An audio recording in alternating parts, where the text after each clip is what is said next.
Welcome to Shaping the NYC Skyline, the podcast that explores the stories behind the buildings that shape our city. I'm your host, David Shamshovich, and I'm here with my co-host, Brenda Slukowski. Hello, Camilla. Hello, David. How are you doing?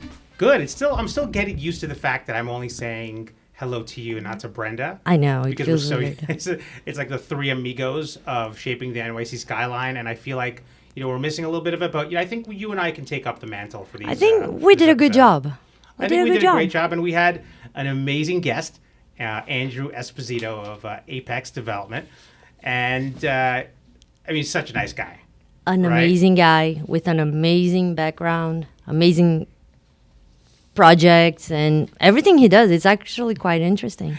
Yeah, he's a lawyer by trade, and he went to St. John's Law School, graduated #1 in his class, and he didn't end up practicing, which is the dream of anybody who goes to law school. I know. Not to practice afterwards, but a lot of us we just don't have the ability not to, and we have lots of loans, so we have to pay them back. Yeah. But lucky enough, he made the connections, and he met Scott Barone and worked at Barone Management for several years, where he really picked up the trade. And he didn't know anything. He met the right people. That's right. He met the right people. And not only that, but he convinced them, despite the fact that he knew nothing, which is exactly where you and I started anyway. But somebody took a chance on us. Yeah.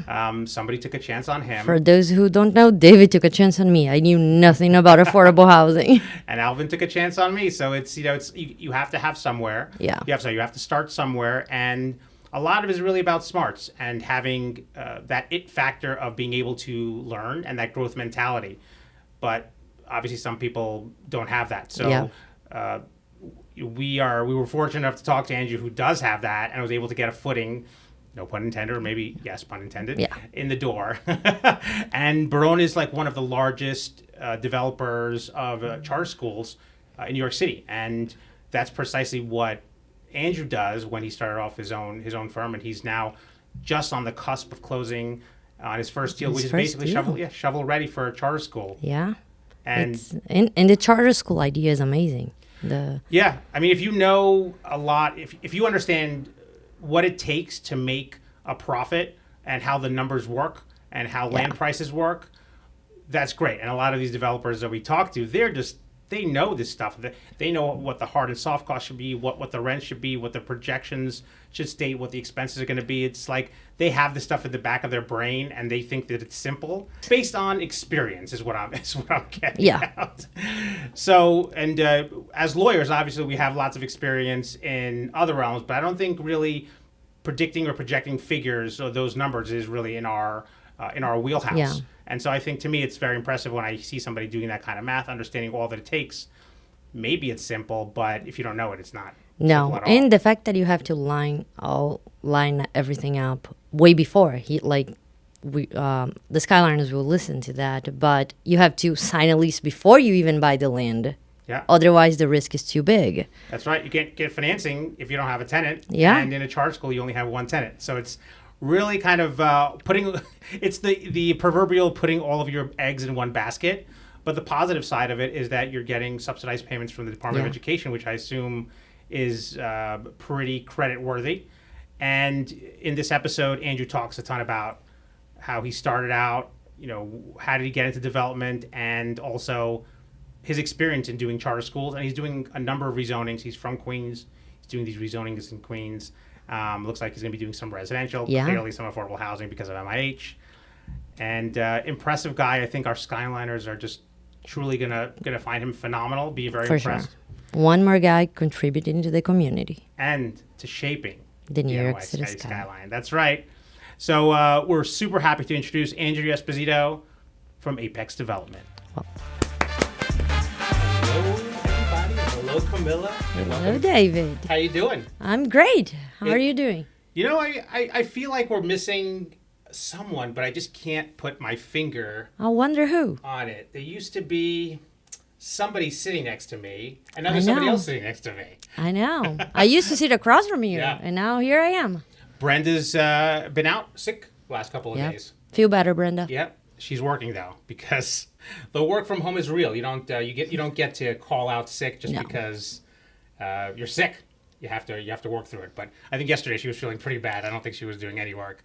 But today I think the emails caught up to her. Yeah, for sure. So, but it's sad that we don't have her here because we did a really great prep with Andrew Esposito, who we're here with, and I will introduce him momentarily. But we have Andrew here, and we're going to do this thing, and Camilla's here and ready to back me up. Let's give it a try. So Andrew is a Fordham undergrad. He has a finance degree. Correct. Is that correct? Yes, sir. And he went to St. John's School of Law, but then he totally pivoted and didn't actually end up practicing law, which is not that Smart unusual. guy. It's not usual, but it's not that Well, unusual. And you ended up coming into the development world, and we want to discover what it is. To me, you're both experienced and you're an up and comer. You're kind of like in the middle of your career. But That's how I view it. still going to the apex. Yes, pun intended. For sure. You haven't reached the apex yet. Not even close. Not even close. So it's some of the people we've had here also have been in kind of like the middle part of their career, like you. Some have been older and have done this for several years. So I think it's always interesting to hear that perspective, particularly because you do have some excellent experience with some great people, and you're doing a lot of good things with your new company. Sure. So I just want to dive into it and say, where did you grow up? What was your upbringing like? How did you decide to go to Fordham and to do finance? Yeah, I'll give you the kind of the elevator pitch in the background, because I worked in finance for about 30 seconds and then practiced law for 30 more before becoming a developer. Grew up in Queens, born and raised in Whitestone, where I still live. I went to Chaminade for high school, which has a really strong alumni base, so I still talk about Chaminade. It was an excellent part of my background. Out of Mineola, before going to actually the University of Miami for 2 years in Coral Gables, where I had a blast. I needed to rebel from the Catholic all-boys school, so I went down to South Beach and had a little bit of fun before transferring back. I was a finance major. I thought I'd work on Wall Street in investment banking or sales and trading. Got a nice scholarship to Fordham, and so I attended their undergraduate business school. It was 2011 when I graduated, so some of my delusions of grandeur were tempered by the financial crisis of 2008 and thereafter. So I struggled to find the kind of the front office bulge bracket bank position that I was hoping for, having done really well academically. Even several years after. Yeah, we were still seeing it. So I joined a proprietary trading firm, which was effectively a room full of about 100 guys, and I say guys because there were no women there, with just tons of screens, and we were the firm had some money that was allocated to each person, and it was fun for a little bit of time. I didn't really see a future in it. I come from a family of attorneys. My father's a Supreme Court judge in Queens. My two brothers are attorneys. So no one ever really nudged me too hard to go to law school because I was always a trailblazer type. But at that point, I decided that I thought it was a good move to go back and get the graduate degree and do the law thing and follow in some family footsteps, not knowing where that would take me thereafter. Yeah. I had a sense that I might not practice. I went to St. John's Law, which was excellent. I thoroughly enjoyed it, even though I didn't practice. I worked, ironically, to the winding road of my story in mostly litigation-type roles during law school. So not as business or corporate focused because I consider myself somewhat of a social butterfly. Well, I mean, also law school kind of lends itself to litigation. We actually, I told you we had my professor who taught me real property on the show, and just recently, yesterday, and he basically acknowledged, and we know that it's geared towards litigation, contractual work, transactional work. Not really stressed. And there was a small piece that was done on an alumni spotlight for St. John's Law School earlier this week, and the first question was, what coursework was it in law school that led you to a career in real estate? And my answer was absolutely nothing, ironically. So did you take any real property course at all? I took real property, some basic real estate transactions. I was interested in it because I have a general, business finance background and interest level at that time. I liked the kind of excitement of litigation. And when I say litigation, not white shoe firm type litigation, like personal injury, medical malpractice. I wanted to be in courtrooms arguing and debating and swinging my hands around like this. So, and again, I grew up, my father was a judge, so I had a lot of, we'd always around the dinner table talk about his cases. My brother's a homicide prosecutor in Queens. So there was a lot of that kind of background. He's not a criminal judge, is he? Your dad? No, he was. He's civil now. Okay. So he I was hears. like, did your brother? Yeah, no, hear they're before? conflicted out. So I actually did very well at St. John's Law. I graduated first in my class, which I say not to brag, but because it was part of the struggle. Whereas I did not want to practice after school, so it was a little bit frowned upon. I think you should be screaming that from the rooftops. Thank you. I actually ran into my dean, Dean Simons, a few weeks ago at a funeral for an alum, and he said, "There's the renegade." Because we always had a little bit of, we butted heads. You know what's funny? Nice Whenever way. you go back to school, people only know you if you cause some kind of trouble. I went back to school. Nobody remembered me. I'm like, he's like, who are you? Yeah. I'm like, I got straight A's. Oh, that's why we don't remember you. Well, I was known for two reasons. So for getting straight A's and not practicing law, but I also was the only person, I think, in the history of my law school to renege on an offer to join law review. Yeah. So you guys That's know what the that renegade. is. there you renegade go. is where Others you might get- not. So brief story, 'cause it was kind of neat. I did the writing competition, of course. It was the end of my first year. And I didn't know how well I was going to do. I always was a good student, but I worked really hard in law school. And it came naturally to me, kind of the structure of, participation and homework doesn't really count. It's come in and perform on one day a final exam, Yeah, right? And basically. I crushed them. I did really well. So I did the writing competition, and I did well at that also. But I was working that 1L summer, and I had a paid internship, and I loved what I was doing. So I got a call being invited to law review by the editor-in-chief, and there was a social the following week, midday, for everyone who was invited onto it, and I told her I can't attend because I have work that day. And she thought I was nuts, and I said, we're not off to the right start. So I ended up not joining law review. But anyway, I did well. I loved law school. I loved the people I met there. I graduated, practiced in litigation for a very brief stint. At a law firm, or did you do it yourself? I practiced for myself. So what I did was... Very bold. I was out of my mind. And I think that's then. also on character. It's the entrepreneurial Yeah. spirit Yeah. of who I am. It's on brand. Yeah, what I did was, and I was fortunate to have a strong network of attorneys, largely in that field from some of the family and friend relationships that I mentioned. I kind of went around and took any file that somebody didn't want to try a case, and I went into court, and I tried. I mean, I got admitted shortly after graduating. I must have tried 5 or 7 cases within the first year. Oh wow. I practiced Before- for 8 years. I don't think I've tried Before any cases. juries, I mean, damages. I had no idea what I was doing. That I got. What was your win loss? So the record? pinnacle of my short legal stint was I tried a case in Brooklyn Supreme Court. It was against American Transit, which is the insurance company that insures yellow cabs. So there was a yellow cab was the defendant, hit a car. I was the plaintiff, some soft tissue injuries, and tried the case. I got what's called an excess verdict. So they have a $100,000 policy. I got a verdict before a jury for $150,000. Wow. And I'm doing my math, and I was going to get a third of a legal fee, so it's like $11,000, and I only spent a few weeks on it, and I said, this is fantastic. I can make a career out of this, and I loved it. I had so much fun. And the defense attorney came over to me, gentleman's last name was Russo, older man, and said, excellent job, counselor. He goes, we're going to be appealing this for 10 years. You're never going to see a penny of that fee. He goes, you made so many evidentiary mistakes. So that was towards the end. So long story short, to fast forward, during that time, I was kind of exploring some different career paths still, and quite a bit in real estate. And I had met among a whole host of different really interesting people, one person, a guy by the name of Scott Barone, who had a company called Barone Management. He was a fellow Whitestone guy. Right. Still does. Scott's a mentor to me, told me everything I know. He was the one person who gave me a shot when I struggled to get it. Having done really well academically, what I kept hearing was, well, you're smart and you're charming and you're ambitious and you're hardworking, but you don't know how to do this. So what are you going to do on day 1 and 2 and 3? So Scott and I had met. We connected through some folks we knew in common, and we developed a mentorship relationship. So he had no role at his firm at the time. I was still dabbling in law and other things. About a year into that relationship, he called me and said, listen, one of my key guys just left. I need help. Don't know what you're going to do, but you'll figure it out. This isn't rocket science. I showed up to our office at 511 Canal Street down in Tribeca, and that was back in 2017 or beginning of 18. That was the start of kind of getting into real estate. So it was a very windy road. That's an interesting start. Persistence is key.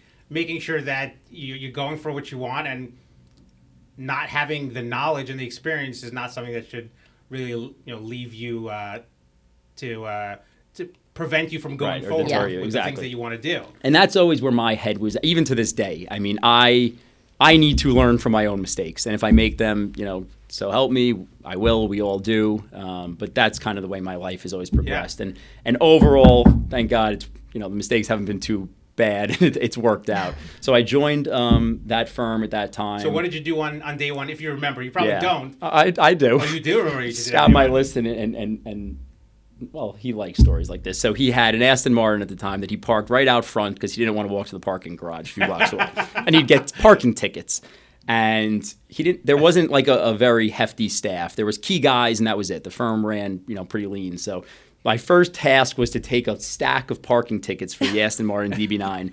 Some were in collection. It was, please, I got 10 grand worth of parking tickets. Figure this out. I worked so hard at paying these damn parking tickets. I'm telling you, when you say from the ground up, I by the end of the week, I sent him this, soliloquy of an email explaining what I had done. And he was so blown away, and he said, if you do this well, menial tasks like this, you're going to do just fine. By the way, genius to do it that way, right? If you do a menial task in an excellent way, that was my approach. That's going to speak volumes about you. And I don't know if it was a test, but it was probably as close to a test as you can get. He's a deliberate person, so I don't doubt that it was. And that was the beginning of my career. I mean, for months and years, not that it was just menial tasks. I did a lot of real estate work mixed in, but any opportunity to kind of prove myself and show the level of acumen that I can bring to the table was important to getting, higher levels of responsibility within that company and growing to where I was overseeing, much of our development activity within a short period of time of a few years, and investing alongside the principals, which is what allowed me ultimately to go off and do my own shortly thereafter. So you became a managing director there eventually, right? Yeah. How did that trajectory? I know obviously what you did on day one, which I think was genius of you to do, because if somebody provided me with something amazing for one of those menial tasks, I would also be impressed and be like, that means you can do the most highest of things and it opens doors. Exactly. So what was the actual what was the next substantive, to the extent that you remember? Sure. How the kind of the trajectory, the steps that you took for substantive, what kind of deals and projects? So we did quite a bit of charter school transactions, which we spoke a little bit about in preparation, which I still do today. It's a niche asset class. Scott and others there and myself really trailblazed that the industry. As far as I'm concerned, I believe he still is the largest private landlord to charter schools. We had done 10 or 12 ground up and acquisition and renovation of buildings for charter school tenants. So for our first, at the time, charter school deal was shortly after I started. I sat at the closing table where we had acquired a religious property that was an assemblage, and we carved off a few of the tax lots, and we kept a school building. Ironically, it's the way the deal worked out. We had not done anything educational, neither had Scott. Scott was historically a hotel developer in the first phase of his career. We were going to convert this beautiful old building to residential. It was in South Jamaica, Queens, but it was a really beautiful, architecturally significant building from the very early 1900s. And the land basis was just, we got it right because of the land transaction. And then an educational attorney friend of ours said, hey, knuckleheads, why don't you renovate this building and lease it to a charter school? We looked at each other and said, what the hell's a charter school? Literally, we didn't know what they were. We had the preconception, like I think some folks do, that they're private schools. So that was the first deal that we did. We actually renovated and leased that building to two different charter schools, and I'll talk a little bit about what they are and how the real estate works, because it's a pivotal part of what I do today. And we went on, like I said, to do 10 or 12 more. And, from day one. Just at Barone, right? Yeah. At Barone Throughout your alone. career there. We must have done probably a solid 10 during that. It was about a 5-year span. I've been out on my own now about 2 years. And I'm working on 2, going on a 3rd right now. They have, a great deal of intricacies, and I had the opportunity to really spearhead, alongside Scott, the growth of that aspect of our business. Everything from, land acquisition and identifying, land and charter operators, to financing, to design, we did some zoning entitlement stuff. There's a special permit before the BSA, depending on what zoning district you're in. So we did several of those. I spent a couple of days on construction sites watching our construction team. So really got an opportunity to learn soup to nuts the entire development process, which, as we refer to it, and I use the phrase now, it's herding cats. Right, my mom still to this day asks me what I do, and I'm always on the phone and barking at somebody, and we herd cats. We coordinate a process Yeah. effectively. Obviously, finding the opportunities are the most important aspect. Scott was brilliant at that. I learned a ton from him, and my role in my current firm now, that's really what I do, is originate our business. I have some construction folks and some operational guys where we execute, but being able to put the deal together, underwrite it kind of on an iPhone calculator, and then go forward, full-blown development project. That's what I love about it. That's what I learned. That's what I do today. Yeah. And so, just to go back to what... Sure, yeah, that was a lot, I know. No, it's a that ton, was and we'll great. get into some of the details about the charter schools, because I think that probably a lot of people that listen to this podcast don't necessarily know much about it. I'm and sure. It's a very niche thing that not all developers are doing. Most developers aren't doing it, actually. Very few, I would say. So this education attorney came to you guys, introduced this concept to you. How does, we're talking about like tens of millions, hundreds of millions of dollars for an acquisition. You have, or Scott has some idea of what he wants to do. How do you pivot? What convinces you to do that? So on this one, this really was a deal on spec. To those who don't know what that means, buying a building or a property and kind of figuring out as you go versus having a very carefully defined business plan. How often does that happen, that you have a very defined business plan versus... Every single time. Really? For what we did there and what I do now, I'm way too small and way not rich enough to just buy stuff just because and see what happens. Figure it out later.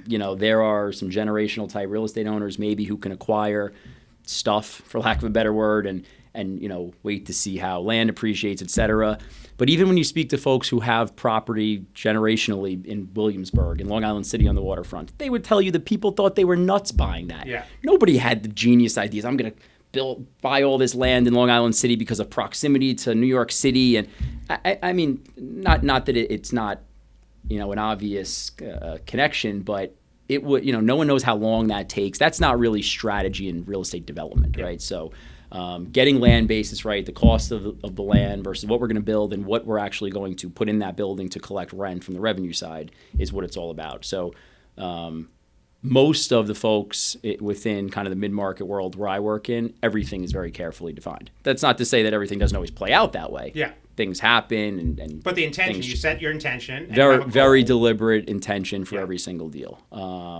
That one was an anomaly because it was part of a larger assemblage where, as I said, the land basis was just, we got really right and did really well. It was a really good deal, so it didn't really need a plan. We would have, exactly. So, and listen, every once in a while there's some of those. So like we'll touch on, I think, a little bit later. We also do quite a bit of rezoning work where we'll buy land or get into contingent contracts, subject to rezoning, which is atypical in New York City, but we have some interesting scenarios where if we spend the time and spend the money and take the risks and do our job right, and we get our land basis down low enough because of the increased zoning density we create, the land basis is just right. Yeah. So if you get the land basis right, you can make a lot of mistakes and still do well. If you get the land basis wrong, you could do everything right and still do really poorly. So you're saying you enter into a contract, you don't close on the deal, or you close on the deal conditionally if the rezoning passes.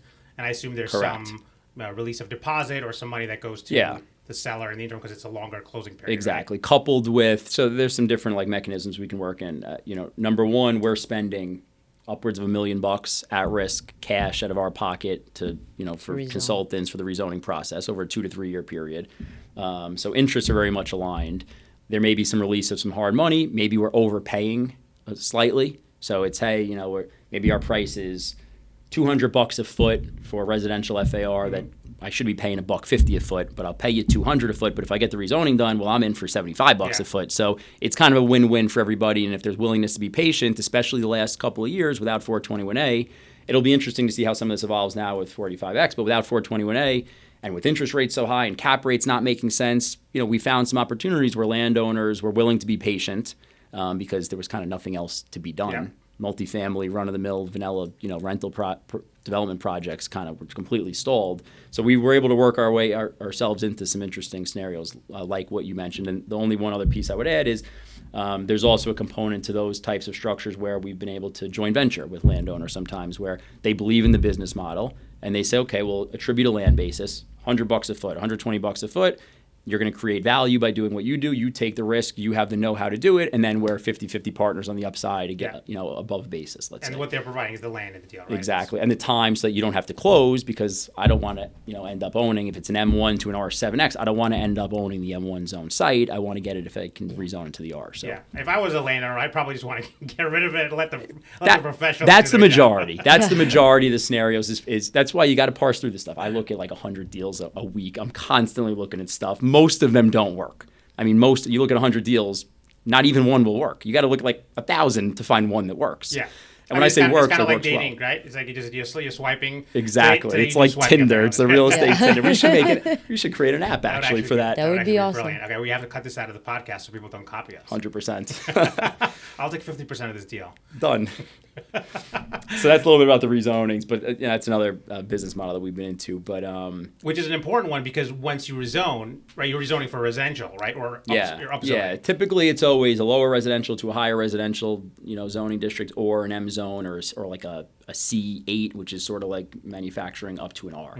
Mm-hmm. Usually, you're not going down. Very difficult to. There were some scenarios like that during the boom of industrial, like post-COVID. And I had no idea that people do a downzoning. It's possible.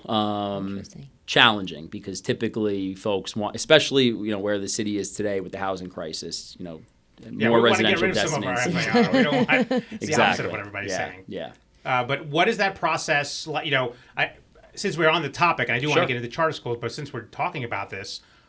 You're doing a lot of charter schools. Did you do a lot of, or any multifamily when you were working at Barone? We did a little bit. We did an affordable housing. It was 20% affordable housing deal in Greenpoint, which was actually a neat project. Small, 25,000 feet ground up that we did on a ground lease. We've also done quite a bit of ground leases, which is interesting.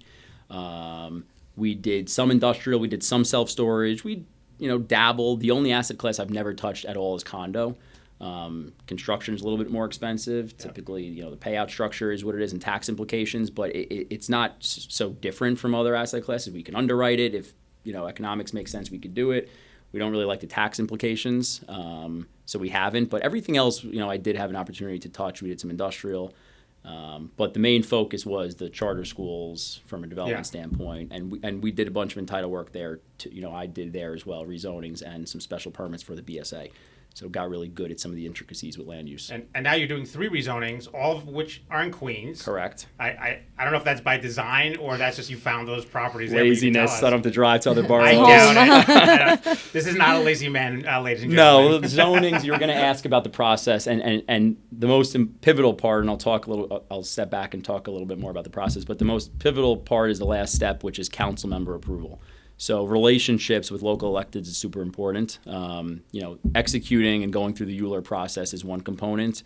But once you get certified to ULURP, so effectively a rezoning is about 18 to 24 months of environmental and traffic engineering review with Department of City Planning. You go through an EAS, an environmental assessment statement. You look at things like noise, shadow impacts, traffic impacts of this hypothetical new building if the zoning density was increased. Creating material for the community to complain about. Exactly, yes. Exactly. And a lot of city agents and they do complain about it. Oh, yeah. And then you get, after that process, that's the most time-consuming, you get certified to ULURP as a term. So everybody uses the phrase, I'm doing a ULURP. ULURP doesn't begin until 2 years in, and it's only a 7 or so month process. Yeah, there are different phases within that 2 year ULURP process. are the public hearings. So you do 2 years or so of environmental and traffic engineering, then you get certified, and then you're in ULURP, where you have public hearings, first before the community board, then before the borough president, then before CPC, the City Planning Commission, and those 3 are advisory. So they can all theoretically vote no. You don't want them to, but they can. That's not a final determination. Final determination is the city council, and there's council member deference. So the local member effectively, the body of the city council defers to that member. So it is by design that quite a bit of what we've done and what I'm doing now is in Queens. It's where I live, I work, I play. It's where we have relationships. It's nice to come into a community board here and say, hey guys, I live in the next community board, or I live. That's a double-edged sword. Sometimes it cuts the other way, but that is the component. To have local color and boots on the ground knowledge of what fits and what's contextual, et cetera, is important. Have you ever had an issue that they did not agree? Yeah, we had a scenario where a community board voted unanimously no, and the council member still voted Yes, and so the rezoning passed. It was an M1 to an R7A in Elmhurst. There's a great deal of NIMBYism everywhere, but especially like today. And this was, a lower demographic type of community where affordable housing was really needed. And we were, there's MIH, mandatory inclusionary housing, comes with these things.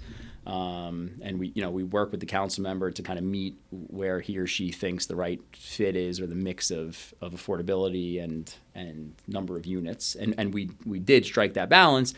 And you get questions from some of these community boards like, well, why do we have to pay rent at all? Or why can't this be a public park? You're not charity.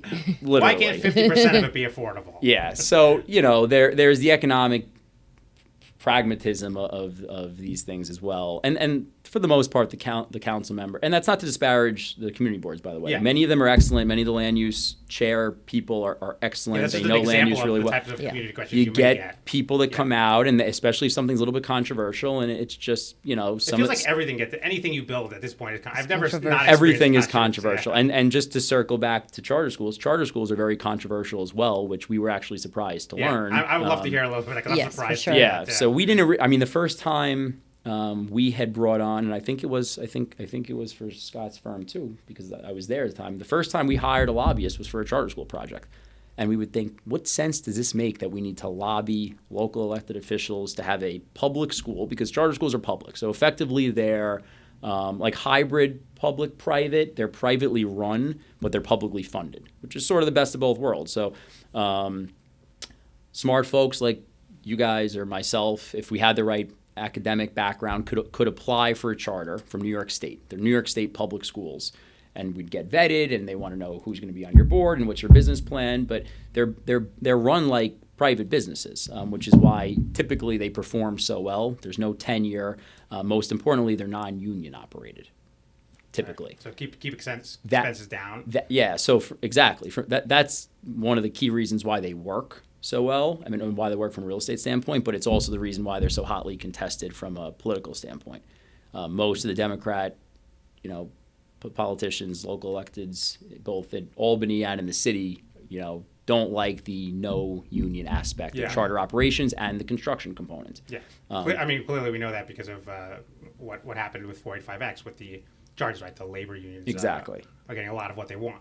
Yeah. So a traditional public school, so PS 25, IS 32. That's a New York City public school. Charter schools think New York State public schools. And so whereas a New York City public school, a PS so-and-so in whatever borough, is built by a city agency called the SCA, School Construction Authority. It's union labor, of course, and it's city agency that does the construction. These projects are private, and they can be housed in private buildings, which is where the real estate asset class comes into play. And that was sort of created as an offshoot. It existed prior, but from 2015 and 16, there was a law created by the state legislature called rental assistance, where additional dollars were allocated from the state budget to help subsidize rental payments in private facilities for charter schools, because of the recognition that New York City real estate is so expensive. So this is something that does not exist upstate, Long Island, other states where charter schools exist. Boroughs? New York City boroughs only, which really allowed the asset class to grow, and we at my former firm and myself now were able to recognize this and figure out how to finance these things with, privately financed with true, bank lenders. There are fund lenders in the space as well, and some nonprofit lenders, but banks have gotten comfortable lending on long-term leases where we could build ground-up turnkey buildings, built to suit custom for a particular charter school operator. So what happens is you would have, for example, a piece of land, you would ground lease that to the school, and then the subsidy comes in with rental payments coming even from simpler. DOE? Even simpler. So Great. we buy, so we're doing, just as a kind of case study, we're doing a project right now on Queens Boulevard, 7806 Queens Boulevard, directly next door to the Pan Am Hotel, which has been there forever. Many folks know it. It's a patch of dirt about 11,000 feet. We're in contract. We're closing in 2 weeks. And we will own the land. We'll own the fee simple interest in the real estate. We will build the building and own the building on the land.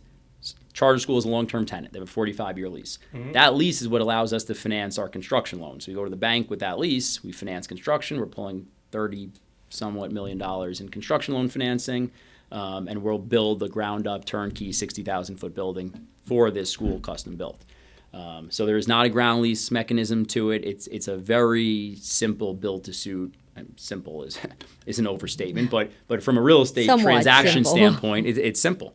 Wait, so you own the property, but Correct. How do you hook in the actual charter school? Tenant. So they're a tenant. They're a long-term tenant. That's it. They have It's no like a master lease. Yeah, they have a master lease over the building, and there's dollars that are allocated from New York State to help these schools pay for real estate, but it's all, based upon market rate rents for a community facility tenant. But they're a long-term tenant. There's a structure, I think when we chatted, you said you were familiar, where we do, if you're in excess of 30 years, we could formulate a leasehold condominium so that the nonprofit, because from a real estate tax standpoint, the Department of Finance looks to the landlord or the owner of the building. We're a for-profit developer and owner, so they say, we don't really care who your tenant is, you owe real estate taxes.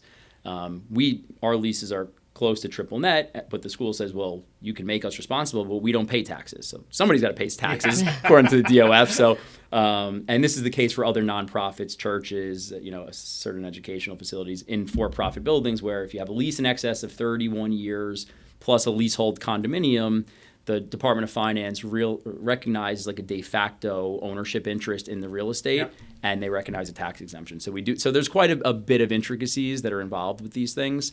Is it automatic, or do they have to go through an application process to get that exemption? No, the condo has to be put in place, and then the school applies for a 420A exemption in conjunction with the leasehold condominium. And ownership is not involved on that application. Depends on our lease structure. So sometimes it's the obligation of the charter school to both create the leasehold condo and obtain the 420A exemption. In certain instances, we'll take on the obligation. Sometimes it's a hybrid where you guys do it, we'll pay for it or reimburse you. So it depends.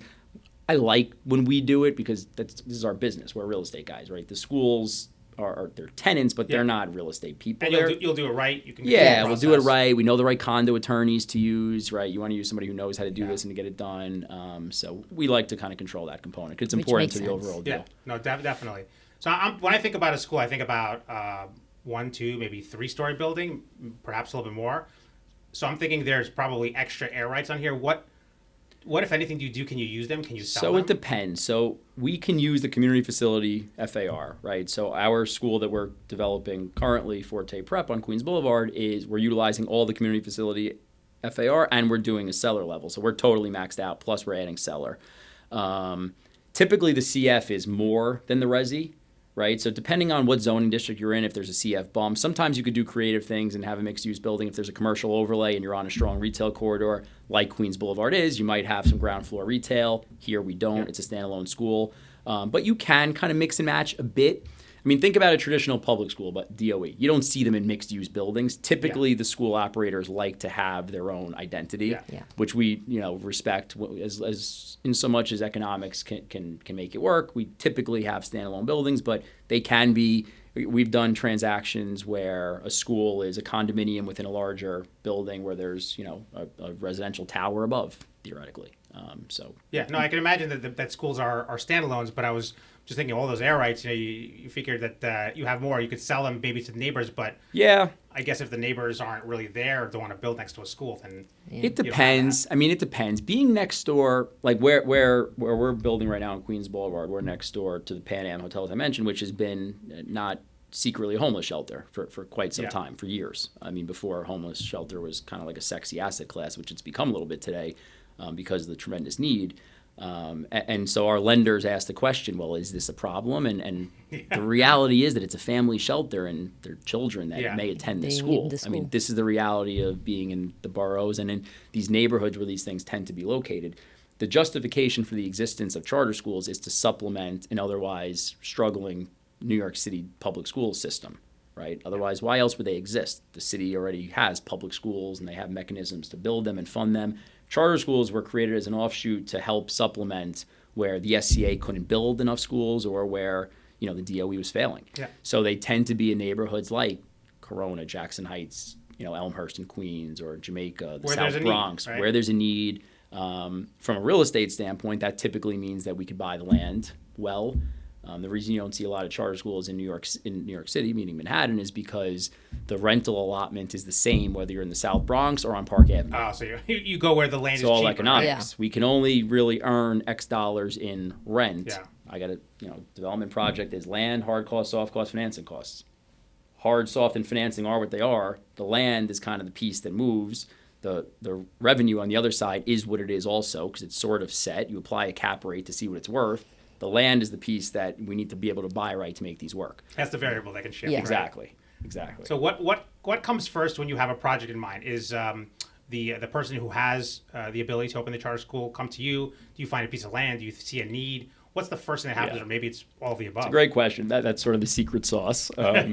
So the way the charters work is that a charter is actually a license to operate a school, right? That comes from New York State, and they are granted within a particular CSD, Community School District.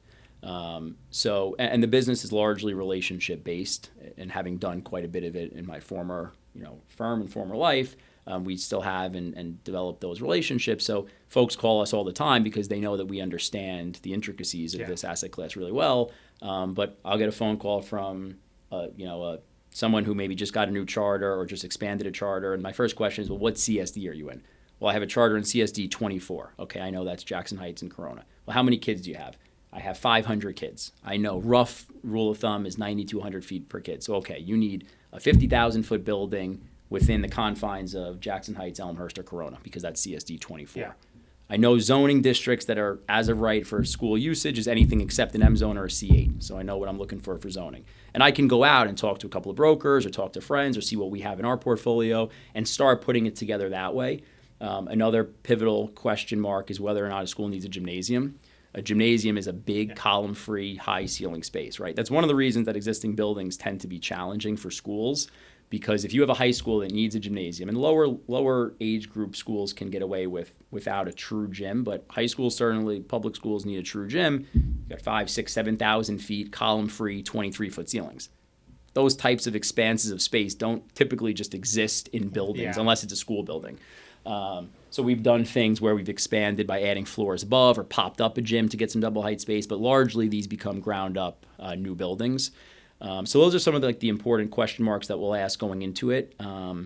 But it's usually a relationship-based connection with someone who has a charter. And then, those are kind of the key question marks that need to be answered. That lets me be very dangerous, know where I'm looking. I'll find something that potentially works. I know what I could pay for the land because the underwriting is relatively straightforward. And we'll have our architects do test fits and zoning analyses, and we'll take that on ourselves. We don't make the charter school get involved in that, and we'll present layouts, test fits, renderings. What do you think? Do you like this? And here's kind of the economics. Roughly what you're able to pay and what the market is. And we basically will take a very small security deposit, build this building with our own money, bring our own debt to the table, our own cash for the equity, and we'll hand you the keys in 30 months when the building's done. And how much input do they have on? I assume they have a lot because it's their school and they're leasing it. Yeah. But in terms of if you have a tenant and you're doing a build out for a tenant for a space in a commercial development, they have a lot of say in it, and they get some money sometimes kicked in. How does that work? Yeah, so that's a great question too. So they have quite a bit of say. So it starts from most schools will have a program. So let's say it's a K through 5 elementary school. So you have 6 grades and typically 3 sections per grade. So I know this right off the bat from having done quite a bit of it, but they'll share this information with you. Where K through 5, we have 3 sections per grade, 30 kids per class. So I know you need 18 typical homerooms plus art, music, science, dance, another 4 specialty rooms or so. Right. So it's 22 classrooms. Do you need a gym? One of those big questions. Yes or no. Typically a separate cafeteria. Admin, nurse's office. We know how to build these things out now by just knowing the grade levels. But so that's kind of step one to start just putting the pieces in place and building out a blocking plan for a test fit. But then once we go through the process, when we sign a long-term lease, our lease has as exhibits test fits, schematic floor plans, basically, as well as a scope of work with specs. What type of paint on the walls, what light fixtures, what type of VCT, what colors. So when the lease is signed, everything is agreed to, all of our economics are set. And so during the lease signing process and negotiation process, there's quite a bit of back and forth with our construction design team and the schools. Sometimes they do it in-house. A lot of times they work with owners' reps, and we know quite a few of them. And it's a collaborative process of getting there. And then once everything's signed off on, unless something comes up, that subjects something to change, we'll keep you in the loop, and we'll see you in a couple of years when your building's done, set of keys. So when they finally get into the space, what are the pitfalls there? Have they provided a guarantee for the lease? Is the DOE subsidizing or paying completely for the full rent? So in other words, how does the economics work, and what are the risks that you're taking? So the biggest risk is the renewal process, which means that charter schools, every single one of them, are renewed every 5 years. So we sign a 31+ year lease for the leasehold condominium, but we're effectively building a brand new 20, 30, $50 million building on a school that gets renewed every 5 years. Yeah. So lenders say, what happens risky. if it's tremendously That's risky. it's a very It's short tremendously period of risky, and the financeability of these things is super complex and complicated. And most people don't understand. They say, "Oh, I want to get a $50 a foot community facility tenant in my community facility condo because I built the community facility and I have no tenant." But it's not nearly that simple. Many lenders aren't familiar, won't lend on, certainly for construction, the riskiest component. So in the beginning, when we first started doing this, we were educating lenders. I mean, there's statistics on how many schools have not been renewed, which is very, very, very nominal. Nominal. So you basically have to explain to them that it's very rare to happen. Plus, you have relationships with these people. I mean, we ran a process with our friends at Ripco. James Murad, who's excellent, is financed most of he's a financing broker, but handled most of the stuff we did prior, and he works with me now. We ran a process and went out to maybe 70 to 80 lenders. We got 3 bids, which is, you guys might look and say, "Wow, that sucks," but that was really great. No, that was really great. I'm like, the percentages were but like 72, 5%, 7%. 72 lenders, banks and fund lenders, we don't touch charter schools because doesn't fit within the risk profile, largely tied to the renewal. So when you think about it, it's like you have one tenant, and if that tenant defaults, you have no tenant. Exactly. Yeah. The colors, everything is completely built custom to this school, and they're subject to these 5-year renewals. And even though there's this connection because they're authorized by New York State, they're not New York State credit. New York State isn't signing on guarantees that's what I was asking. to guarantee the balance of the stream of rental payments. So in other words, if 5 years pass, even though you have a 31-year lease, and they don't get renewed, it automatically terminates? And it has to happen like that because they don't have a license. They can't operate the school. Correct. That is the hypothetical. That has almost never happened. But what happens if that does happen? Like, how does I was going to ask that. Who takes that school over? Yeah. Well, on construction, we're signing full recourse guarantees, so we're in trouble. So if your loan is, but if you're doing a perm loan, then maybe you're not signing recourse if it's a perm. I mean, some lenders will, even on a perm, will still make you sign partial recourse. Yeah. Maybe it burns down because of the renewal concept. What we typically do, I mean, there's a couple of different pieces. Piece one is that, based upon the data, this has happened very, very, very rarely, like 1 or 2% of the time. And it's been typically in scenarios of like outrageous malfeasance or something that went really wrong. We also work with schools that have a track record of success who have been renewed several times. Much more difficult to finance, and I'm not sure I'd have the stomach for it, a brand new first-time charter school who's just opening their doors for the first time. That doesn't mean that maybe we won't buy a building and rent it to them, because we still really believe in the credit worthiness of these tenants because of the intangible aspects of the fact that they are free public schools in underperforming, economically, racially challenged demographic neighborhoods. I mean, putting these kids and families out on the street because of a closure is a tremendous impact to the community.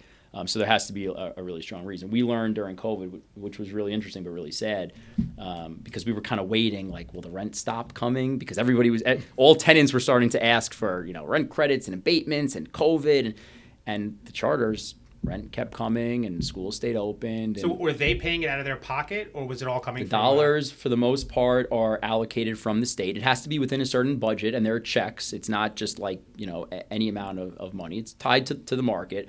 But it does flow typically through state dollars. However, one of the operators, and I forget who it was, told us that it's not only a matter of the education; it's safety, shelter, getting these kids off the street during the day, meals. It was heartbreaking to learn that for in some of these neighborhoods, these were the only meals these kids would eat in a day: breakfast and lunch at school. Otherwise, there's no food. So it's really a very tremendously important aspect of communities. What these things have become, which is really what we have grown to love about them. The economics have to work. They have to be financeable to start with, and we're still for-profit developers, but it's a do well, doing good kind of asset class, which is what we've come to love about it. And it's great to be doing it. You have to still make a buck, right? Everybody sitting here has to make a salary. They're not going to do what they do without it. But it's great that you're doing something that's good and giving back to the community while earning a salary. Yeah, having sure. best of both worlds. Especially in this time, and I said this to somebody yesterday, you take a look at what's going on in the city, and I know you're very focused at your firm on things like affordable housing and supportive housing. I mean, these are the issues plaguing the city, right? So there are opportunities for developers, and developers sort of like this four-letter word these days, but there are these asset classes where, you can work within. Affordable housing and HPD financing is taking forever. Everyone's frustrated with it. But there are asset classes that you can work within that sort of check boxes to help solve problems within the city. So that's the way that we're approaching this business, between some of the public educational stuff, some ground up purpose-built shelter work that we're looking at, and some different components of affordable housing. That's what's needed. So that's where we're seeing some focus. No, definitely. I mean, it's like you want to go to where the need is, and that you want to fill that need, especially in this niche where there probably is an infinite need because there's only a few developers that are doing it. Yeah. How do you price out the rent and the escalations based on whatever DOE would be kicking in? Do you just follow whatever budget you have? How do you know what the budget is and what the rent should be? So there's guidelines from New York State of what they will allocate for rent. It does depend on what market we're in. Typically we're in lower income type markets, and there's quite a bit of comps. There are quite a bit of public charter schools in private facilities. So, we know what the range is within, where a school can pay. And some guys and gals structure leases differently, where maybe the school's kicking in some TI, so the rent's a little bit less. Yeah. We try to ease that burden where, we'll take a very nominal security deposit to the tune of like a couple $100,000 out of a $40 million project, just to keep kind of skin in the game and keep everybody aligned. But other than that, this is what we do. Let us take this on. Let us take this risk. And then, we'll maximize the rental dollars, but still within the confines of what's allowable. We can charge $70 a foot. And there's a school building I was looking at that's currently for sale. It's a vacant school. It was private. And I spoke to somebody who said, we'd love to get a charter school. It's a great building. It's already a school. There's a gym. What's the asking rent? $72 a foot. It's not possible.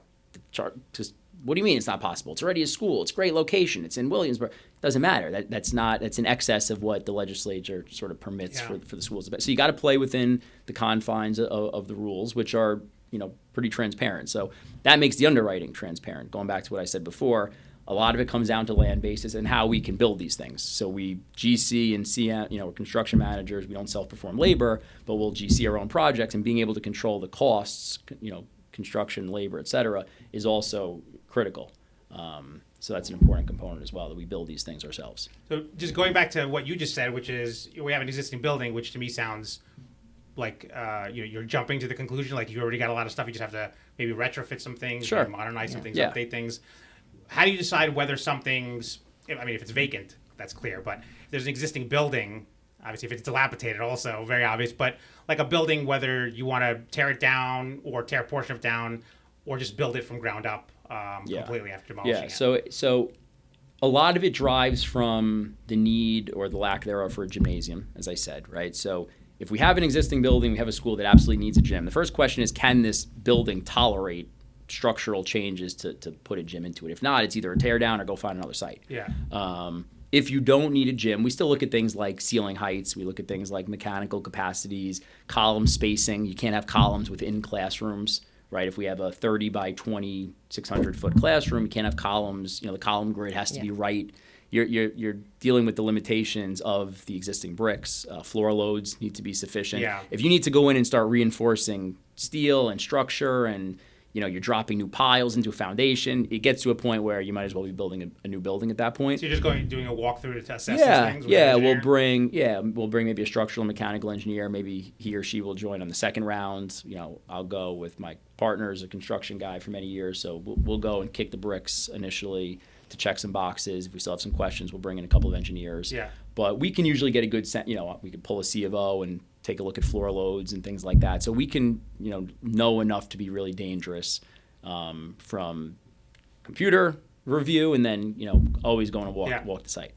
I just before you got here, I was looking at an article on The Real Deal that's on this topic. So I don't know if you have anything to add, but I wanted to just refresh your recollection. I feel like I'm in a deposition whenever I read somebody's statement back to them, which is It was talking about the name of the article is actually from January 2024 from The Real Deal. It's called "Developer Looks to Master Charter School Niche.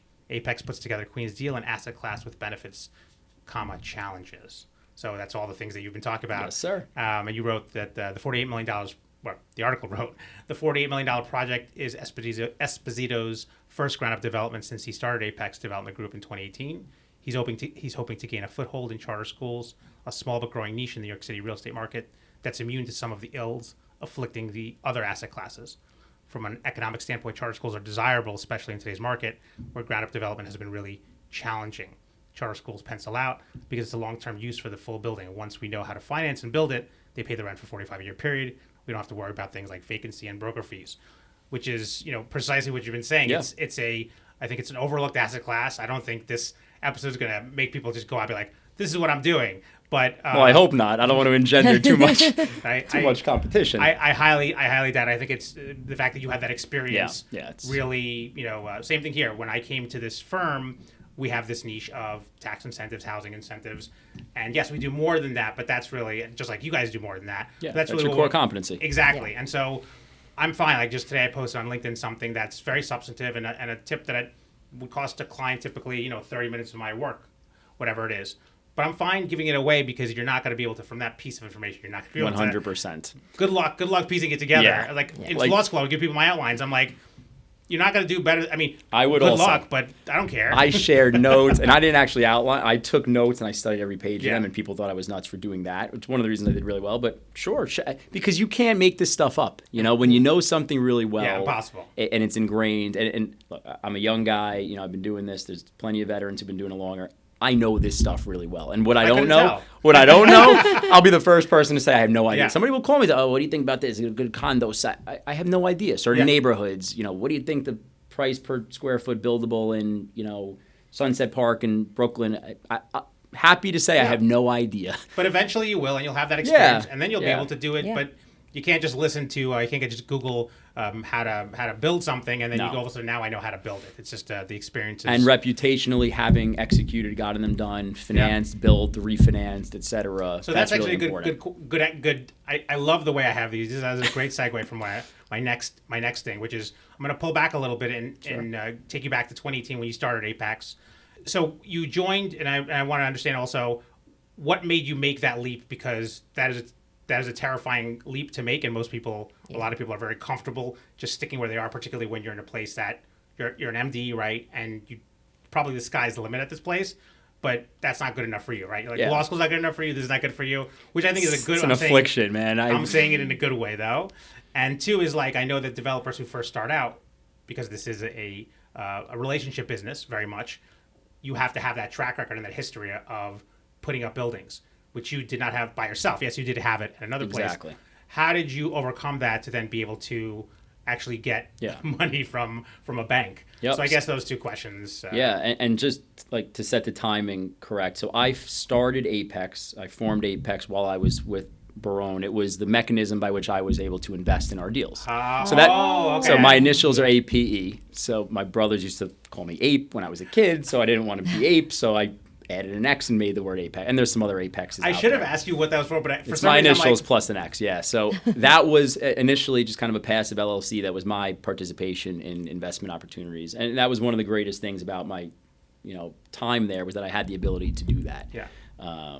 And really soup to nuts, be involved in every facet of the development process. But taking from a psychological standpoint, I mean, tremendously scary, for lack of a better word. Spoke to quite a few folks, some other mentors in the space family, and the mantra was mostly the same, that there is never a good time to do stuff like this. There's just never, you're going to get married, you're going to have kids, there's going to be COVID, there's never going to be a perfect you time. always have an excuse. Right? Yeah. There's never enough money, there's never enough security, Yeah. there's just not. I didn't have any, listen, I grew up, upper middle class family. I was very fortunate, but not tremendous family money to support it. So it was a major economic gamble on myself. Did you talk to the judge? I did. My dad is very proud of Do me you call to this him day. Your Honor? Do you? I don't, but my dad says, I haven't heard him say this in a while, but he would say that the only time in his life he doesn't get respect is when he comes home. Because people are generally respectful, especially attorneys call him judge, and he earned it. He worked a long time before he got his He walks to the judgeship. house and you're sitting playing video games, and is anybody rising for me? Exactly. Or what's That's 100% what it is. But no, my dad's been one of the most, if not the most supportive people in my life. To the point of when I did a few years ago, was successful on one of the first deals that I was really able to invest in meaningfully. I bought him a Rolex just because. Wow. And it was like, he wears it to this Nice. day like as if it's like he's driving a Ferrari, and he's so proud of it. So that mean things like that mean He's a proud lot. of it because you bought it for him. Yeah, I mean, like, it wasn't the Yachtmaster, but it was a nice one. He's not a watch guy, and he's not a flashy guy, but just to give back. My dad paid for college. My parents gave me everything and all the opportunities. So to be able to kind of now give back to family, but other friends. But he was very instrumental and super supportive of risk taking, even though that wasn't his path. Yeah. He was No the lawyers. If you become a lawyer, you're not taking risks. It's the opposite, but he was the first one. I don't have the story of being the first one to go to college. That was kind of his story in his family, college, and then certainly law school. So to become a judge was super prestigious. I mean, excuse me, it still is. But he advocated for me to take chances and take risks, and he was one of the few people who did not think I was nuts when I didn't practice law, when I didn't do law review, because he saw in me that there was some design behind this. Well, that's got to be a good lunacy. feeling, right? If your dad, the person who knows you probably one of the most Yeah. in the world, then that feels good, right? Yeah, Who cares what it everyone else does. says? So there was that. So there was support from family, but it was concerning. And to your point, also there was, an obvious path forward for me to stay where I was. Had tons of responsibility. Loved the guys I was with. They were beyond family to me. It was an inner, just burning aspiration to just excel. Well, congratulations on that. Because Thank you. generally, when you're comfortable, you could be in a bad relationship, you could be in a bad job, but if you're It's hard to take the first step. Oh yeah, that's right. That leap is very difficult. But I guess you made it a little bit by forming this company. Did you know in the beginning that this potentially could be that step? Not really, but it was organic, and I've been using this phrase a lot lately. There's this famous Steve Jobs commencement speech at Stanford when he said, "You can't connect the dots looking forward, but they connect when you look backwards." It kind of now all does add up, but it wasn't the game plan remotely, and I was with those guys for it was around 5-year period of time, so it wasn't a tremendous amount of time either. I mean, some guys or girls could spend 10 or 20 years in a career before saying, "I'm going to go start a business." It's to use the phrase, it's a double-edged sword. I always wanted to be doing things yesterday, but I felt that I had the competency to do it and the relationships. So capital is a big component of it. If we wrote a $10 or $12 million check to do this ground-up deal, it's not all of my money. A portion of it is, but we have some good folks who invest with us as well. Yeah, which is an important part of the mix. biggest developers are not using their money.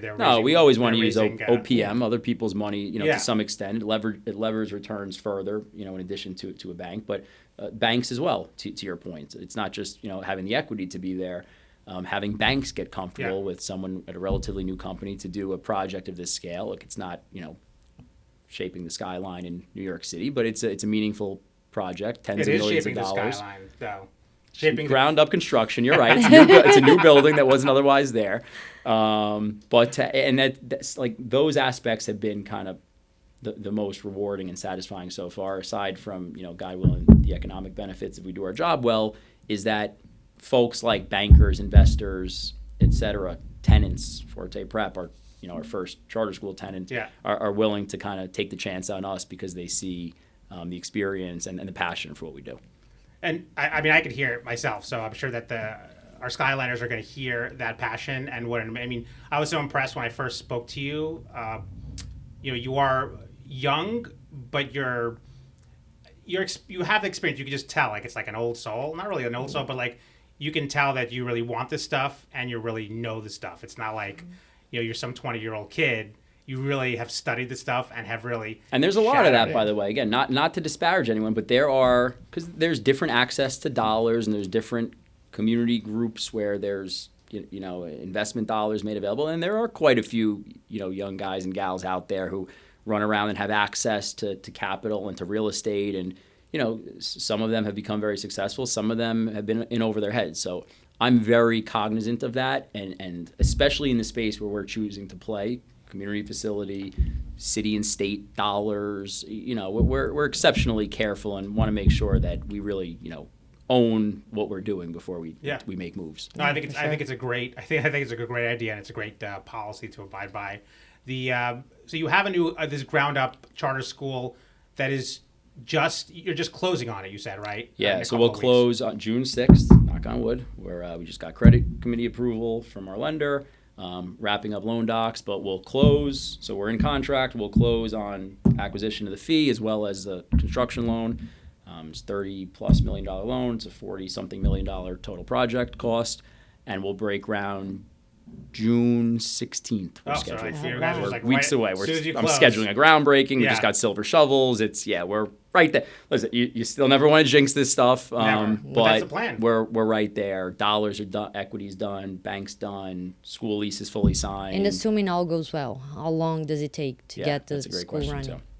So we have.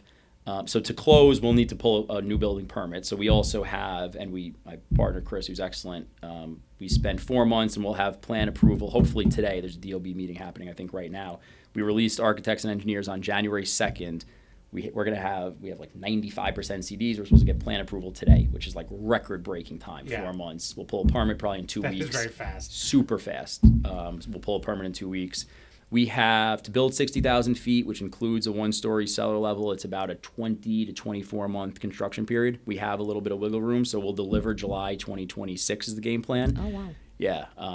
And it's been about a year of planning. So we first started communicating with our tenant and negotiating term sheets back in about a year ago this time, or maybe a little bit later, June, July.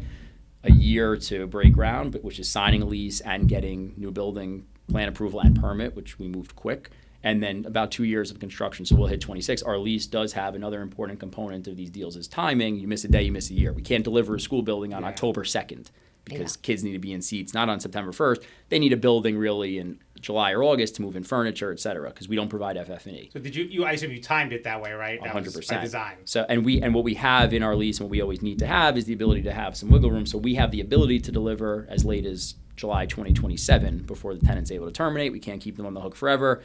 We're very comfortable with our 26 delivery date, but for a bank to be comfortable just with contingency time, you got to have sort of a little bit of an outside date. No. So we're on target for 26. It's about a 20-month build, so we'll be a little bit ahead of schedule if all goes according to plan, but we have an extra year, just in case, God willing, if we need it. Yeah. So I gather, which is unusual, but I've done this before. When you signed the contract for the purchase and sale agreement, you had a provision in there that allowed you to file plans and have the owner cooperate. 100%, right? Which was super important. So thank you to our seller. He was very good. He had bought this site inside of a year ago. It was actually just really quick, interesting. He was going to build a hotel there. There were approved plans for a hotel from his predecessor. But there was some complication because now you need a city planning special permit for a hotel. That's right. So there was some complication because there were approved plans from 2015, but because they were so old, there was a question mark of whether they were grandfathered in or he needed the special permit. So we came in, I knew him, we were talking, I had a school. He said, you know what, I don't want to take the risk or the brain damage because nobody's done this hotel special permit, or maybe the first one just got done. So even though he just bought it, we were able to take him out just slightly above his basis. We just closed a hotel deal right before that came into effect, like right before it came into effect. Yeah, but having those abilities to clear violations, to file plans, and ultimately, I mean, we don't need to pull a permit in our PSA because we'll pull a permit the day or the day after we close, but effectively we need all those rights and you need to have a willing seller. And to timing, I put this thing in contract in December. We had 30 days of DD time, which allowed us to get our lease signed. So we try to mitigate risks as much as we can as we go through the process. But, otherwise, to get the time, we released deposit money, like we were talking about before. Yeah. There were different mechanisms that he worked with us on to get us to a point where, because we don't want to close with a bridge loan for an acquisition and then have to close a separate construction loan. Yeah. So we put the whole thing together with one financing package. So we're closing simple acquisition and construction. You're not throwing out money. Exactly. Additional transactional costs and so this is not typical. I think it's a great thing to do if you have a willing seller, but is that the typical protocol for charter schools, or is that something on a deal-by-deal basis, seller-by-seller basis? Seller by seller. Most sellers don't want to wait that long. Depends on how much we're paying. Again, maybe we're overpaying slightly. It's all a question of the almighty dollar comes back to. It really is. If you're sweetening the pot, they'll let you spend another 2 years. Sometimes if you carry the, whatever the carry is for the property. Yeah, things As like long as that. carry I think we're picking up real estate tax on this one. I forget, but you need to be a little bit creative and work with the seller. And that's the stuff you learn when you Make it when you worth work. for both of Yeah, them. but you have to, because you can really get burned. And we know guys, whether it's charter school or some other use, where you're negotiating a lease or whatever the case may be, is, and you close and then your lease falls through. Yeah. Well, now you own this thing, and what's your plan B? And in the last couple of years, where plan B would always typically, depending on where you are and what your basis is, be multifamily housing, build a rental building. But without 421A, you couldn't do that. So I know a few guys where they were working on a charter school deal, and because they didn't appreciate how long it takes to sign the lease because there's schematic plans, et cetera, they closed, the school fell through and went away. Now what do? Yeah. We paid $120 a foot for community facility floor area in the South Bronx, and it just doesn't pencil for anything else. And pay carry. And you have your lease in place on day one, and you have your plans in place on day one. We know how to put this stuff together the right way. It makes it more challenging, but we really mitigate the risks to the point where they're almost, obsolete. Are there any perks to getting approved and getting permits, getting an NB permit from DOB if you're doing a school, or do they not treat you any differently? No, they don't treat you any differently. There's no incentives. People ask. There's no, there's nothing from New York State to subsidize construction. There's nothing. It's completely just private construction contracts and private subs. There's no other perks with DOB. One of the challenges is fire alarm sign off once our building's done. Yeah. I'm sure you guys hear about it all the time. And we write letters. These poor kids have nowhere to go, and please, and we send pictures with lunch boxes and tears. I'm and they don't. Lobbyists. You need a lobbyist for Even the FDNY. so, and they exist. There's a couple of really solid ones too, but even for a school that's opening, the FDNY has been really challenging. They've gotten better. I think they're very overstaffed, from what I understand, and they take a very long time to come to inspect. Everything takes forever. And then you have to give them revised plans. They have objections, and you have to resolve. And just the time in between the inspections, and it's the time lag and the agency backlog. So there's no special treatment, even though we're a charter school, public school. It's run-of-the-mill, private construction, private development. Yeah. Have you had a chance to look at the proposed amendments in the city of S? Is there anything in there that helps you? Not that I know of. I mean, there's some of the FAR bumps, so there's some aspects that we might be able to look at if we're in a zoning district where we're otherwise limited by FAR, so can it help with bulk, but nothing for usage or timing or sign-ups, nothing that I've seen yet. I'm still digging in. I'm relying on folks like you guys. And I'm going to have to take a look at it, see if I can find something, because I haven't been looking specifically for that, but now that you and I are talking, I'll have to take a look at it. Between like City of Yes and 485, and again, I put my lawyer hat on, and I like to read and dig into some of this stuff. I think it's an advantage for you to have that background. It is, but I like to work with good lawyers, good consultants, good professionals, and rely on their expertise. I try not. It's like if you're going through if you're a divorce lawyer and you get arrested, you don't want to be your own criminal defense lawyer, or vice versa. Obviously. So I review stuff and I read all of our legal docs, but we very much defer to good counsel. I mean, that's the clients that I like. I want my clients to read the paper because at the end of the day, they're the ones that are going to have to live with it. So I want to make sure, and I may not necessarily know some of the intricacies of certain things. Yes, we've had a discussion. They've talked to me about their plans, what's important to them, but they're not going to mention to me every single thing. So read it. If you don't understand it, ask me. And if you think that I misinterpreted or assumed something, tell me what. That's what I'll do. And like like sections of leases, condemnation, casualty, leasehold financing. Those sections, I'll tell our attorney. I'll highlight it and say I defer to you. Condemnation and takings. Totally super technical, and they have implications with our lenders. So like you got to get it right, Yes, very but much so. Stuff like that, I recognize I don't have that expertise as an attorney, so I don't even try. Yeah, those are the provisions I probably spend probably more time on, and they almost never come to fruition, thankfully. But you still have to. You just never know. So you're here. From 2018 to 2024 now. You took about 6 years. You're doing your first ground up development. I know how difficult that is, and why it took those steps to get there. What were the things that you were doing in the interim? Were you doing other types of projects, or was this kind of the main thing, and then other things were percolating? Yeah. So again, so for the timing standpoint, I split from Scott and his team formally, and we're still very close and partners on a couple of things, but it was about 2 years ago that I formally split. So before that, some of the Apex activity was still in. You formed it, but you didn't exactly. Correct. So just to be crystal clear, so it's really been 2 solid years. So then it's even faster than we're cruising, man. I mean, we're cruising. Wow. And it's been luck has been a big component of it. Not luck like Powerball luck, but right place, right time, right relationship, and right smarts. Yeah. And I think back to when I first met Scott, actually. We met through somebody, and he said, come to my house on Sunday morning. I said, Sunday? You don't want to wait till Monday? He said, Sunday morning. He liked to do weekend. We sat in his backyard by his pool, and he talked about his background, which was very opposite of mine. No real academic background, barely made it out of high school, no college, no graduate school. He was a hustler. He was an entrepreneur. He did some construction. He sold things. He did different things, and he had an opportunity to build a building for a fee for the Ponte family in Tribeca, which is today the Arlo Hotel Hudson Square. It was his first deal. It was 2007-8. He signed a construction contract, and then Lehman went over the edge. The world fell apart, and he was like, Yeah. and he was like already spending the money in his head, and he's like, I'm screwed. What am I going to do? And he was able to reinvent that project by putting it together with partners. Similar approach that there's no perfect timing. Put together a few partners. They couldn't buy it because the Ponte family doesn't sell real estate, but they entered into a 99-year ground lease. They built a hotel. He was bought out by Quadrum Global in like 2 years, and they crushed it. And that was his story. It's fascinating. But one of the things he told me when we first met is you need to constantly put yourself in positions to get lucky by doing things like that, by sitting here, by meeting good people. Precisely. So that's really important. And that's why I enjoy doing this, because I love what I do and I like to talk about it, but also to develop relationships with people in the industry is really important. We're right there listening to people and going, we're constantly going to industry events and listening to people and talking to people on this podcast. And just by talking to different people, particularly those who are involved in various aspects, whether they're from government or private developers, not-for-profits, whatever, you're hearing different perspectives, you're understanding all this stuff, and you're really forming those relationships. Like we said, it's relationship business. If you want to be able to get investors on board, they better trust you. You can't be some fly-by-night guy that just showed up, and throwing dollar bills on Instagram, and that's all of a sudden going to get people excited, right? And that sometimes does, especially in today's day and age with social media and with, you can kind of fake it a little bit, but that only goes so far. Yeah. So like this deal is our first ground up, and we have several others that are immediately behind it. But I mean, this deal is everything. No, it's very executing very, this and getting it done. I appreciate it, and I'm looking forward to keeping in touch and keeping you up to speed on it. But flawless execution right now is our key focus. Like, I sleep very little, and it's just a matter of like all things Forte Prep Charter School, 7806 Queens Boulevard. Right. Yeah, this sets the tone for your business. So Exactly. I can imagine the pressure.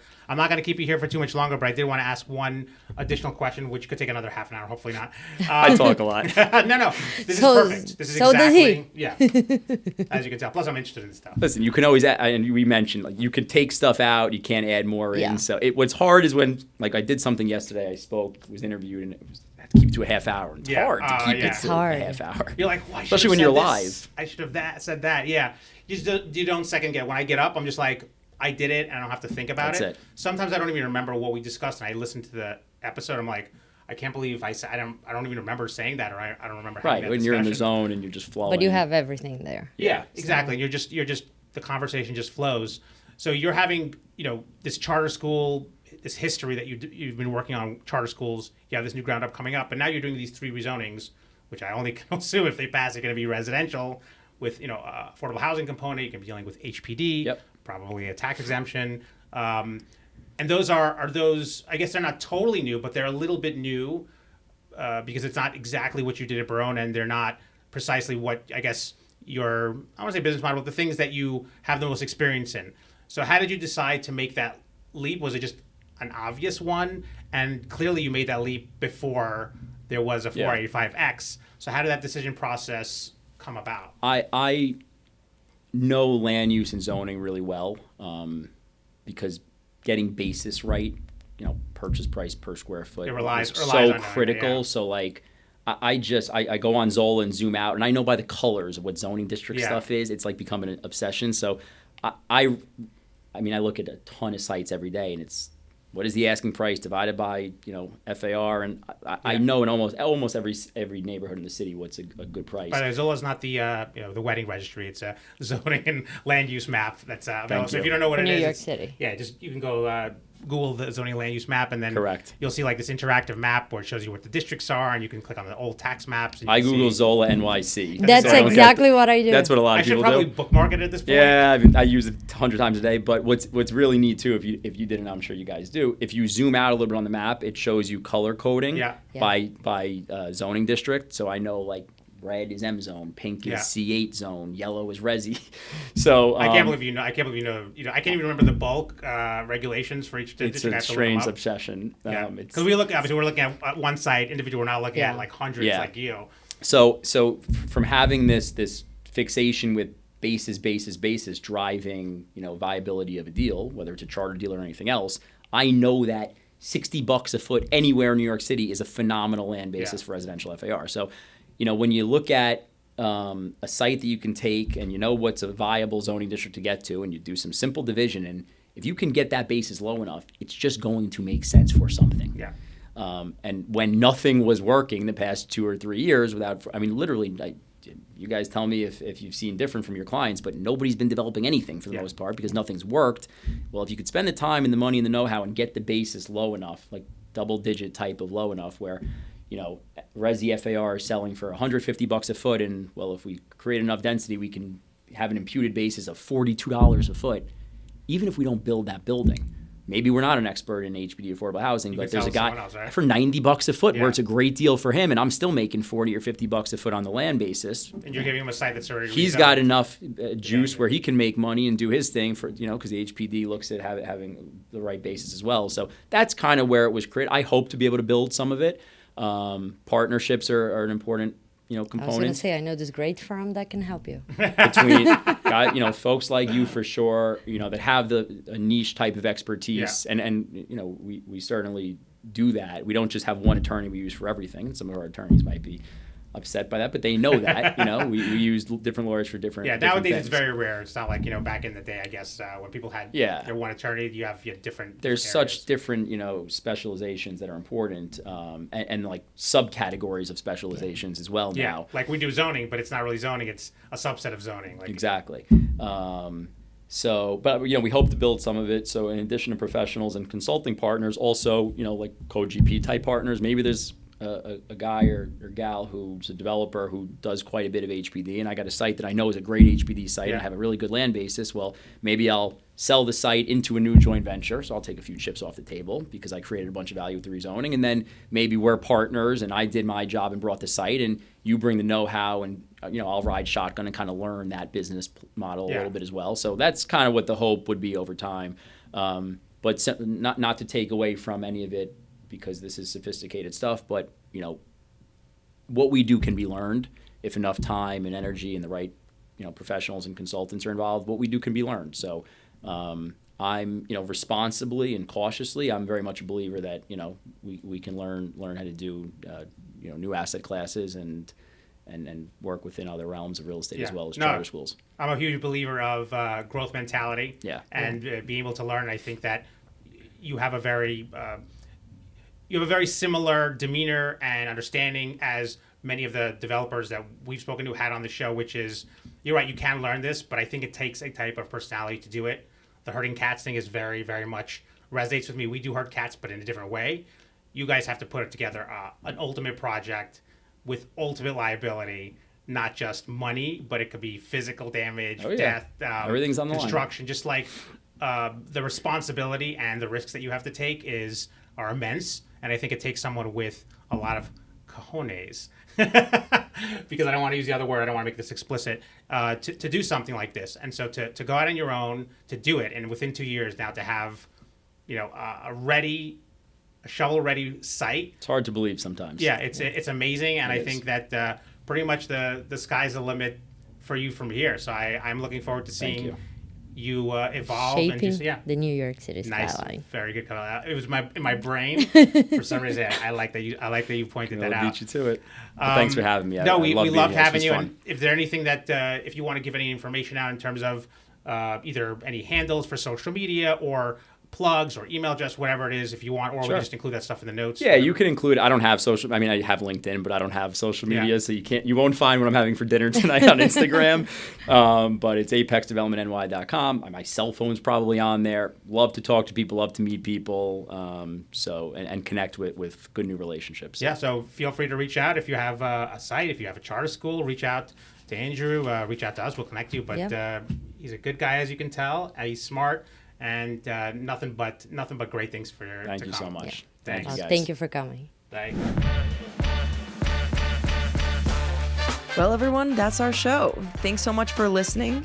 And of course, don't forget to subscribe. Also, don't forget to leave comments, because we love to hear from our audience, right, Brenda? Yeah, feel free to reach out at info@sideandshine.com or visit our website at sideandshine.com.